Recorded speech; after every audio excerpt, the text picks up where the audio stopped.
aproveitar o pedido da líder Sâmia, do líder Ricardo Barros e o episódio, mais um episódio ocorrido no dia de ontem, líder Aloysio, quando, infelizmente, o presidente da República mentiu em relação à minha pessoa. Aliás, muita coincidência a narrativa que ele usou ontem com a narrativa que os bolsomínios usam há um ano comigo em relação às medidas provisórias que perdem validade nessa casa. É a mesma narrativa. A narrativa que eu deixei caducar a medida provisória do 13º, ela não vem de hoje.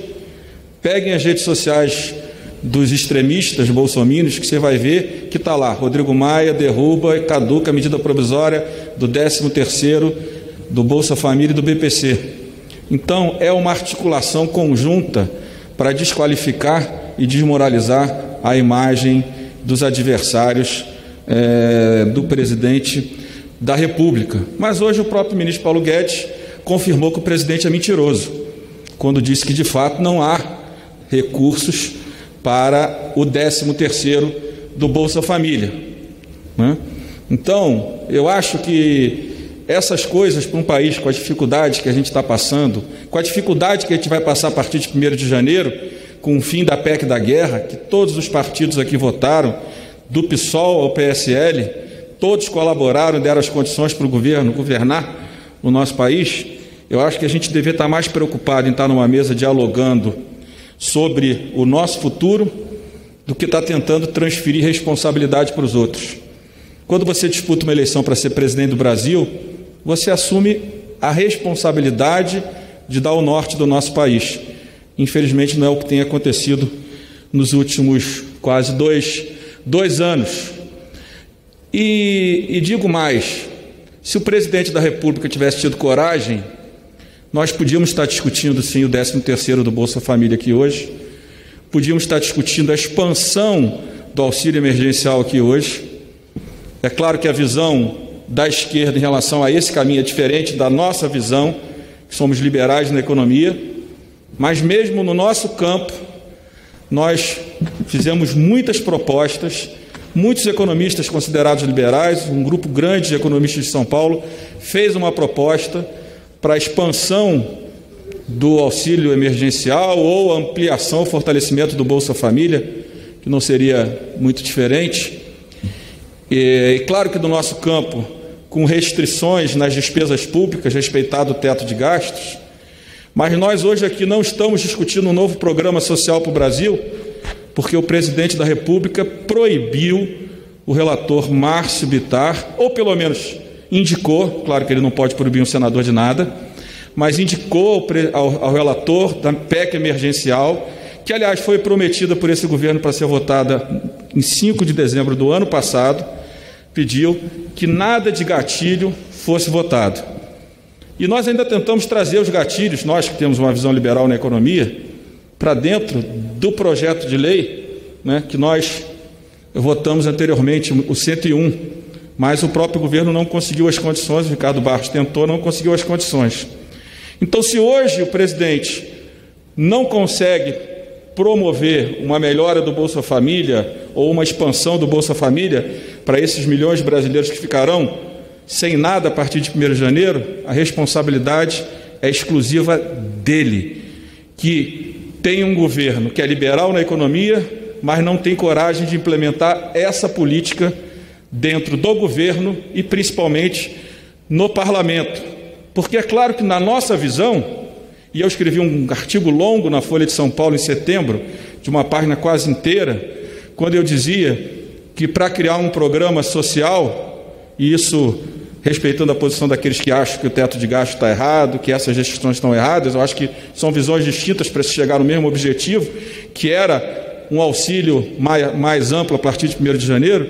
Eu escrevi um longo artigo falando sobre teto de gastos e de onde poderiam vir os recursos para a ampliação do Bolsa Família, a modernização do cadastro único, que não pode ser encerrado, ele tem que ser modernizado, utilizado de forma de melhor qualidade por parte do governo.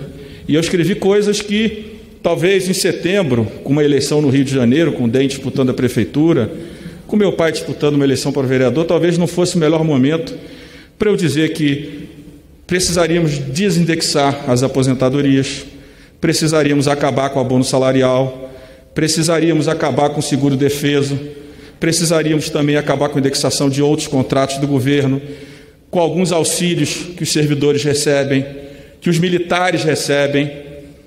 Talvez em setembro não fosse o momento adequado. Talvez o adequado, se eu quisesse usar politicamente a presidência da Câmara, é ter votado a medida provisória 1000, faltando uma semana para a eleição. Nós sabemos qual seria o resultado dessa votação. Os caminhos. Construímos o auxílio emergencial, construímos a PEC da guerra, com data para acabar, diferente das outras crises. Construímos as soluções das medidas provisórias de crédito, que o governo mandou medidas fracas, com textos ruins, que não foram executados só depois da aprovação do Congresso. Aprovamos recursos para a cultura, para o esporte, para os profissionais de saúde, para as comunidades indígenas, né? Garantimos, né, o país funcionando, porque o negacionismo do governo e a depressão do ministro da Economia fizeram que o parlamento assumisse esse papel. Por isso que no meio da pandemia ele veio com tantas agressões. Mas eu poderia aqui agora, e tenho muitos pedidos no meu WhatsApp, anunciar que eu votaria a medida provisória 1000, que, como disse o líder do governo, não há interesse por parte da base do governo e do governo, pelo seu líder, de votar essa matéria, porque ela já fez os seus efeitos. Mas eu precisava fazer o meu discurso para resguardar, né, a imagem dessa casa e da minha presidência, porque amanhã a narrativa vai deixar de ser do 13º do Bolsa Família e ele vai dizer que fomos nós que acabamos com o auxílio emergencial porque não votamos a medida provisória.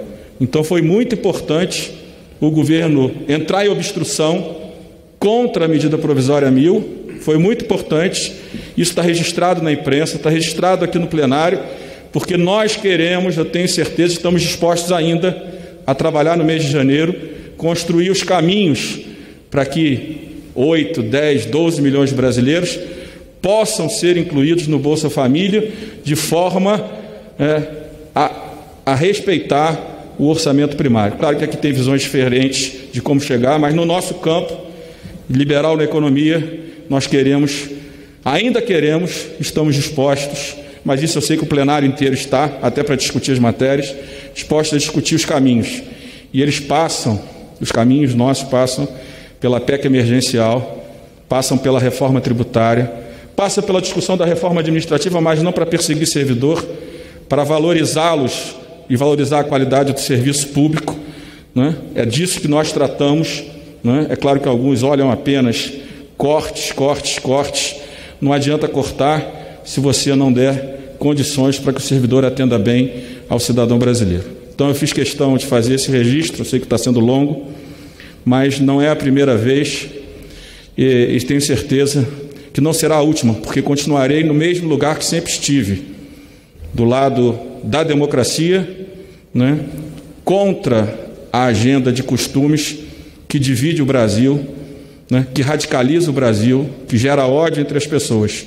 E como essa é a agenda do presidente, eu continuarei sendo um leal adversário do presidente da República, naquilo que é ruim para o Brasil. E serei um aliado do governo, e não do presidente, do governo, nas pautas que modernizam o Estado brasileiro, respeitando o limite de gastos, já que a nossa carga tributária é muito alta e a população não merece, mais uma vez, pagar a conta da incompetência e da falta de coragem do governo de enfrentar aquilo que prometeu, que é a reestruturação das despesas públicas, começando pela PEC emergencial. Muito obrigado pela atenção e fica o meu registro na tarde de hoje.